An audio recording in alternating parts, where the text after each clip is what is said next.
The Edwardian world was built on social classes, built up from the 19th century into the 20th. So there was a strict structure of where you were in the world, in your social strata, so that if you were first class, you knew it, and you knew how you would proceed, how you would be treated. If you were second class, you knew that you were, on your way up, could go up, but you had, a certain standard of living. For instance, if you look at the construction pictures from Harland and Wolff Shipyard, there's a very distinction between the workmen who wore caps and the designers who wore bowler hats. So that's how you dressed showed people where you were in life.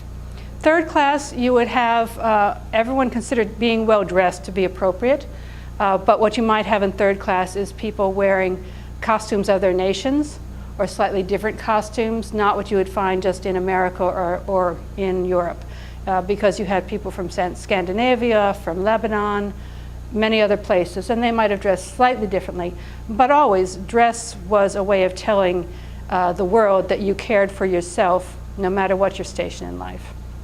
So when you come to the night of making decisions, what should I do? In first class, many of the men, the wealthiest men in the world, put their women onto the lifeboat and stood back and just accepted their fate.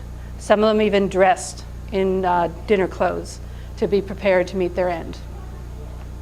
In the crew, the firemen continued to stoke coal to keep the engines going so that you would have electricity.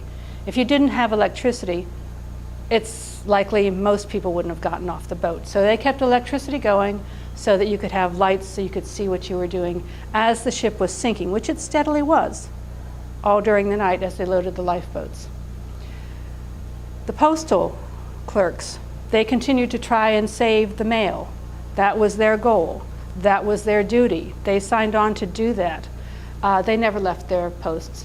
So everyone took the pathway that they felt was intended for them as part of their honor, their family honor, their personal respect.